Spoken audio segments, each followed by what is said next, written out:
பிரியாணி மசாலா வந்து நம்ம செய்ய போகிறோம். இது வந்து பிரியாணிக்கும் அதுக்கப்புறம் போனால் நம்ம வெஜிடபிள்ஸ் கூட செய்யலாம். சிக்கனு, மட்டனு, அதுக்கப்புறம் போனால் ப்ரான்ஸ் செய்யலாம். அதுக்கப்புறம் நண்டு கிரேவி, ஃபிஷ்ஷு எல்லாத்துக்குமே நம்ம யூஸ் பண்ணிக்கலாம். இந்த மசாலா ஒரு மசாலா இருந்தால் போதும்.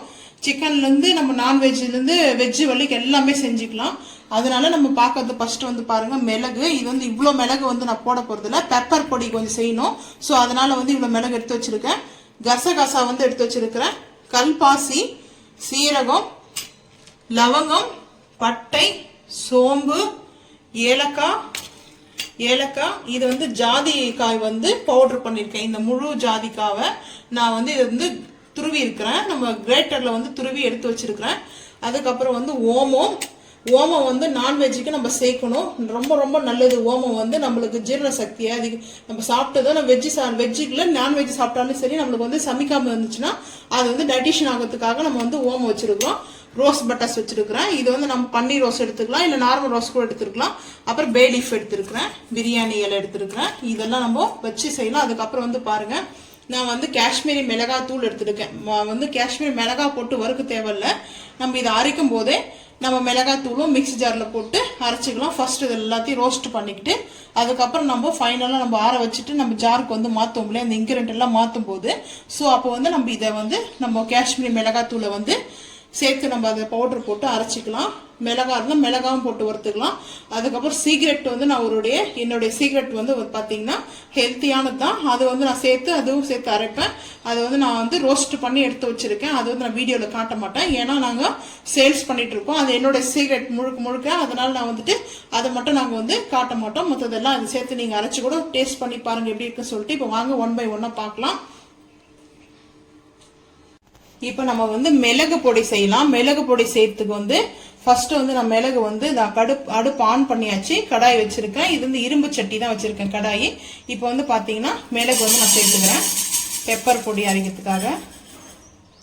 பெப்பர் பொடி வந்து நம்ம அரைக்கும் போதே நம்ம என்ன ஒரு டிப்ஸ் வந்து பார்க்கணும்னா, மிளகு வந்து பாத்தீங்கன்னா நல்லா வந்து நம்ம லைட்டா வந்து ரோஸ்ட் பண்ணிக்கணும். இது வந்து ஆயில் விட்டு நான் வந்து கொஞ்சம் லைட்டாக ஆயில் விட்டுருக்கேன். ஏன்னா வந்து பார்த்தீங்கன்னா அப்போ நல்லா வந்து பொடி வந்து நம்மளுக்கு பவுடர் வந்து டல்லாக தெரியாது, நல்லா வந்து பார்த்தீங்கன்னா பிரைட்டாக தெரியும். ஸோ அதனால் வந்து லைட்டாக அந்த கடாயில் மட்டும்தான் நம்மளுக்கு வந்து இந்த ஆயில் படணும். அது மாதிரி தான் விடணும். ஆயிலே ஊற்றிலாம் வரக்கூடாது. இப்போ நம்ம வந்து ஆயில் எதுக்காகன்னா மெயினாக வந்து லைட்டாக அந்த ரோஸ்ட் பண்ணுறதுக்காகவும், பெப்பரில் வந்து ஒரு டிப்ஸ் சொல்கிறேன் இல்லைங்களா, ஏன்னா நம்ம முட்டை ஆம்லேட்டுக்கெலாம் வந்து தனியாக வந்து புது பண்ணுவோம். இதிலே வந்து 2-3 வரமிளகாய் போட்டுடலாம். இல்லை வேண்டாம்னா சால்ட்டு நம்ம வந்து கல் உப்பு சேர்த்து மிளகும் சேர்த்து அரைச்சி வச்சுட்டோம்னா நம்ம சால்ட் வந்து மிக்ஸ் பண்ண தேவையில்லை. நம்ம அப்படியே டக்குன்னு எடுத்து தூக்கி போட்டு நம்ம வந்து வறுத்துக்கலாம். ஈஸியாக இருக்கும் நம்மளுக்கு. இப்போ நல்லா இது வரப்படட்டும். இப்போ நம்ம அந்த மிளகு வந்து வறுத்து எடுத்தாச்சு. இதில் நம்ம வந்து கல் உப்பு வந்து சேர்த்துக்கலாம். தேவையான அளவு தான் சேர்த்துக்கணும். ரொம்ப அதிகமாகலாம் வந்து சேர்க்கக்கூடாது. பாருங்க, இவ்வளோ சேர்த்துக்கினா போதும். இதை சேர்த்துட்டு நம்ம வந்து அரைச்சிட்டு நம்ம கொஞ்ச நேரம் ஆற வச்சுட்டு ஒரு பாட்டில் ஸ்டோரேஜ் பண்ணி வச்சுக்கலாம். எப்பெல்லாம் நம்மளுக்கு ஆம்லேட்டுக்கோ இல்லை எல்லாத்துக்கும் யூஸ் பண்ணும்போது நம்ம வந்து முட்டையில போடும்போது சால்ட் வந்து மிக்ஸ் ஆகாது சரியா. அதனால இப்படி அரைச்சி வச்சிட்டோம்னா நம்ம வந்து கரெக்டாக இருக்கும். நம்ம சால்ட்டே போட தேவையில்லை. இப்போ நம்ம இதை அரைச்சிட்டு ஆற வச்சுக்கலாம். இப்போ நம்ம வந்து பொடி அரைச்சாச்சு. வந்து பாத்தீங்கன்னா பெப்பர் வந்து பொடி பாருங்க இந்த மாதிரி நம்மளுக்கு கலர் கிடைக்கும். நம்மளுக்கு வந்து லைட்டா எண்ணெய் ஊத்தாம நம்ம அரைச்சோம்னா ரொம்ப வந்து சாம்பலுக்கு நிறத்துல தெரியும். இந்த மாதிரி பிளாக்கா தெரியணும்னா லைட்டா வந்து ஆயில் ஊற்றணும். கடாயில நம்ம எந்த பாத்திரத்துலயும் செய்யறோமோ பெப்பர் பொடி வந்து செஞ்சு பாருங்க. இப்போ நல்லா வந்து கொஞ்சம் குறைன்னு தான் இருக்கு. ரொம்ப குறைன்னு இல்லை, நைஸாவும் இல்லாம ரொம்ப குறைன்னு இல்லாம மீடியமா இருக்குது. இப்போ நம்ம இதை ஆற வச்சு ஸ்டோரேஜ் பண்ணி வச்சுட்டோம்னா நம்மளுக்கு வந்து சூப்பரா வந்துட்டு பாட்டில் ரெடி பண்ணி வச்சிட்டோம்னா தேவை இருக்கும் போதெல்லாம் பெப்பர் பொடி ரெடி ஆயிடும். பாருங்க, இது வந்து ரொம்ப ரொம்ப ரொம்ப சிம்பிளா வந்து நம்ம வீட்டிலே செஞ்சு நம்ம 50 ரூபாய் 60 ரூபாய் கொடுத்த பேக்கெட் வேணா இந்த செய்யறதை விட நம்ம வீட்டிலே வந்து செஞ்சுக்கலாம். அதுவும் இப்போ வந்து பாத்தீங்கன்னா மிளகுல வந்து பப்பாளி விதையெல்லாம் வர கலக்குறாங்களாம், மிக்ஸ் பண்றாங்களாம். அதனால நம்ம மிளகு வாங்கிட்டு வந்து போட்டு நம்மளே வந்து அந்த மிளகுல செஞ்சுக்கலாம். இது வந்து பெப்பர் பொடி ரெடி ஆயிடுச்சு. இது மாதிரி நீங்களும் செஞ்சு சாப்பிட்டு மறக்காம கமெண்ட் பண்ணுங்க. தேங்க்யூ. இப்போ நம்ம வந்து பட்டை வந்து போட்டுக்கலாம். கடாய் வந்து அடுப்பு ஆன் பண்ணியாச்சு. கடாய் ஹீட்டா இருக்குது. இப்போ வந்து பாத்தீங்கன்னா நம்மளுக்கு வந்து பட்டை வந்து சேர்த்துக்கலாம். பட்டையும் லவங்கமும் ரெண்டத்தையும் மிக்ஸ் பண்ணி நான் அப்படியே சேர்த்துக்கிறேன். ரெண்டும் நல்லா வந்து ஃபர்ஸ்ட் இதுவாகட்டும். அது கூட வந்து சேர்த்து நம்ம ஏலக்காவும் சேர்த்துக்கலாம். ரொம்ப வந்து பெரிய பெரிய பொருள்லாம் வந்து பெரிய ஐட்டம்ஸ்லாம் வந்து நம்ம முதலே வந்து சேர்த்துடலாம். ஏலக்காவும் அதுக்கடுத்து பார்த்தீங்கன்னா நம்ம வந்து சோம்பு சேர்த்துடலாம். சோம்பு வந்து தேவையான அளவுக்கு நீங்கள் வந்து எடுத்துக்கங்க. நான் வந்து கொஞ்சம் கூட எடுத்துருக்கேன். இது வந்து எனக்கு வந்திருக்கிற ஆர்டரு, அதனால் அவங்க வந்து பார்த்தீங்கன்னா ஜாதி பத்திரி வந்து ஸ்கிப் பண்ணிவிடுங்க, எங்களுக்கு ஜாதி பத்திரி வேண்டான்னு சொல்லிட்டாங்க. ஸோ அதனால் அவங்களுக்கு ஜாதி பத்திரி வந்து போடாமல் ஜாதிக்காய் பவுட்ரு கேட்டாங்க.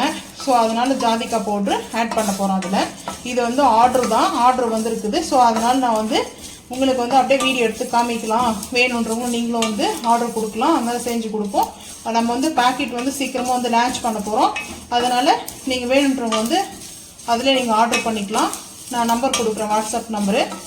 இப்போ வந்து பாருங்கள், நல்லா வந்து இது ரோஸ்ட் ஆகும்போது ஹை ஃப்ளேமில் வந்து ஃபஸ்ட்டு வச்சேன். இப்போ வந்து ஸ்லோ பண்ணியாச்சு. ஸ்லோ பண்ணிட்டு நம்ம வந்து சீரகத்தை வந்து போட்டுக்கலாம். அப்புறம் கல்பாசி போட்டுக்கலாம். ரோஸ் பட்டர்ஸ் சேர்த்துக்கலாம். நம்ம இதெல்லாம் சேர்த்துட்டு நம்ம இப்போ நல்லா வந்துட்டு ரோஸ்ட் பண்ணிக்கலாம். நம்ம வந்து ஆயிலெலாம் ஊற்றி ரோஸ்ட் பண்ணக்கூடாது. ஆயில் ஊற்றாமல் நம்ம இந்த ரோஸ்ட் வந்து பண்ணணும். ஆயில் நம்ம வந்து லைட்டாக கூட கொஞ்சம் ஊற்றக்கூடாது. ஏன்னா பவுடரை வந்து ரொம்ப நாளைக்கு வந்து இருக்காது, பூசம் பிடிச்சிடும். அதனால் வந்து நம்மளுக்கு ஆயில் ஊற்றாமல் தான் நம்ம ரோஸ்ட் பண்ணணுமே. இப்போ நம்ம ஓமம் சேர்த்துக்கலாம். கசகசாவும் சேர்த்துக்கலாம். கசகசா வந்து லாஸ்ட்டில் தான் சேர்க்கணும், ஏன்னா வெடிக்க ஆரம்பிக்கும். அதுக்கப்புறம் வந்து பார்த்திங்கன்னா பேலீஃப் வந்து நம்ம இந்த மாதிரி பிச்சு போட்டுக்கலாம். பேலீஃப் வந்து போட்டோம்னா நல்லாயிருக்கும். இப்போது நம்ம இது எல்லாத்தையும் போட்டு ஹீட் பண்ணால் போதும், ரொம்ப வந்து வரப்படக்கூடாது, ஹீட் மட்டும் பண்ணால் போதும். இது பாருங்கள், நம்ம வந்து இப்போது ஹீட் மட்டும் தான் பண்ணுறோம். அது வந்து கடகடன் பொரிய ஆரம்பிக்கும். இப்போ நம்ம வந்து அடுப்பு ஆஃப் பண்ணிடலாம், அவ்வளோதான். ஹீட் மட்டும் தான் நம்ம இது பண்ணோமே. இப்போ வந்து இரும்பு கடாயினால ஹீட் வந்து மண்சட்டியும் இரும்பு கடாயை வந்து ஹீட் வந்து அப்சர்வ் பண்ணிக்கும், ரொம்ப நேரத்துக்கு வந்து ஹீட் இருக்கும். ஸோ அதனால் வந்து நம்ம அடுப்பு ஆஃப் பண்ணிட்டு இந்த மாதிரி வந்து மிக்ஸ் பண்ணும்போது நம்மளுக்கு வந்து கரெக்டாக வந்து அந்த மசாலா வந்து ஹீட்டில் நல்லா நம்மளுக்கு ரோஸ்ட் ஆகிருக்கும். நம்ம வந்து அலுமினிய பாத்திரம் இல்லை நாஸ்டிக் பாத்திரம் வைக்கும்போது ஹீட் வந்து அதில் சீக்கிரமாக வந்து இது ஆகாது, ஏன்னா ரொம்ப சீக்கிரமாக ஹீட் வந்து குறைஞ்சிரும். அதில் இரும்பு கடாயும் எப்போவும் வந்து பார்த்திங்கன்னா ஹீட் அதிகமாக இருக்கும். மண் சட்டிலையும் அதே மாதிரி தான் சேம் வந்துட்டு. இப்போ நம்ம இதிலே வந்து நல்லா ரோஸ்ட் பண்ணிக்கலாம். இப்போ பாருங்கள், நம்ம நல்லா வந்து ரோஸ்ட் பண்ணி லாஸ்ட்டாக முடிஞ்சதுக்கப்புறம் நம்மளுக்கு வந்து இந்த மிளகு சேர்த்துக்கலாம். மிளகு வந்து சேர்த்துக்கலாம். அந்த ஹீட்லேயே வந்து மிளகு சேர்த்துக்கலாம். மிளகு வந்து ரொம்ப நேரம் வந்து பொரிக்கணும்னு அவசியம் இல்லை, ஏன்னா அந்த ஹீட் இருந்தால் போதும். ஹீட்டில் மட்டும் லைட்டாக அப்படியே வாட்டினா போதும், அதுலேயே வந்து நம்மளுக்கு கரெக்டாக வந்து குக் ஆகிடும். இப்போது நல்லா வந்து நம்மளுக்கு அந்த ஹீட் வந்து பார்த்திங்கன்னா அந்த இரும்பு கடாயில் நல்லா ஹீட் வந்து அப்சர்வ் பண்ணிக்கிச்சு, நல்லா ஹீட்டாக இருக்குது. இப்போ இது நம்ம ஆறட்டும், பார்த்துக்கலாம். நம்ம வந்து ஆற வச்சுருக்கோம், பிளேட்டில் மாற்றி ஆற வச்சுட்ருக்கோம். இந்த வந்து மிளகாத்தூள் வந்து காரத்துக்கு எடுத்திருக்கேன். சில்லி வந்து ரெட் சில்லி வந்து காஷ்மீரி சில்லி, காரம் கொஞ்சம் தூக்கலாக இருக்குன்னு கேட்டாங்க, அதனால் எல்லாமே வந்து கொஞ்சம் தூக்கலாக காரம். அதுக்கப்புறம் பார்த்தீங்கன்னா இது வந்து ஜாதிக்காய் வந்து துருவின பவுட்ரு.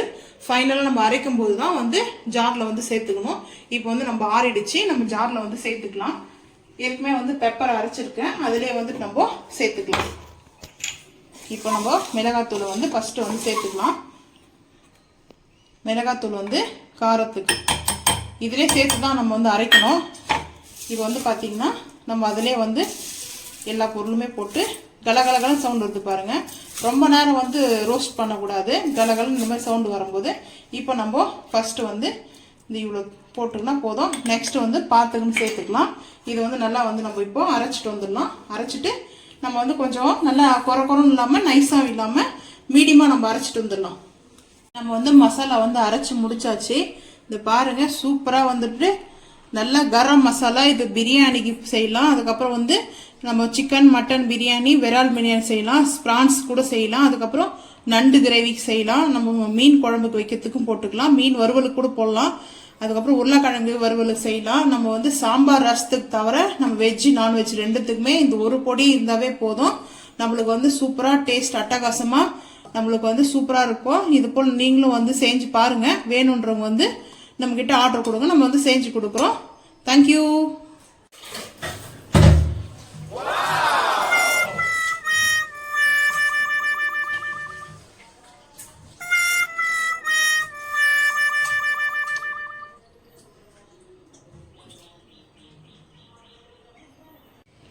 சுட சுட சாதம் வடிச்சாச்சு.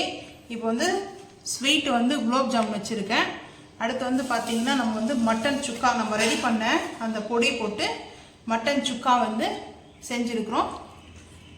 நல்லா வந்து சூப்பராக டேஸ்ட்டாக பாருங்கள். இதெல்லாம் நல்லா எலும்பு போட்டு டேஸ்ட்டாக அட்டகாசமாக வந்துட்டு மட்டன் சுக்கா வந்து நம்ம ரெடி பண்ண வீட்டில் பவுட்ரு வச்சு மசாலா பவுட்ரு சூப்பராக இருக்கும். இது போல் சாப்பிட்றதுக்கு யாருக்கு ரொம்ப பிடிக்கும் மறக்காமல் வந்து கமெண்ட் பண்ணுங்கள். அதுக்கப்புறம் பார்த்தா புதினா கொத்தமல்லி நல்லா வந்து வாசமான ரசம் கமகமன்னு இருக்கும். கல்யாண வீட்டு ரசம் வந்து வச்சுருக்கிறோம். ரசம் வந்து ரொம்ப ரொம்ப சூப்பராக டேஸ்ட்டாக அட்டகாசமாக இருக்குது. நம்மளுக்கு வந்து ரசமும் மட்டன் சுக்கா தான் நம்ம இன்றைக்கி செஞ்சுருக்குறோம். நல்லா கமன்னு இருக்கும் இந்த ரசம் வந்து பார்த்திங்கன்னா. இது போல் சாப்பிட்றதுக்கு யாருக்கு ரொம்ப பிடிக்கும்னு மறக்காமல் வந்து கமெண்ட் பண்ணுங்கள். இந்த வீடியோ பிடிச்சா லைக் பண்ணுங்கள், ஷேர் பண்ணுங்கள், சப்ஸ்கிரைப் பண்ணுங்கள், பெல் ஐக்கானை வந்து கிளிக் பண்ணுங்கள். தேங்க்யூ.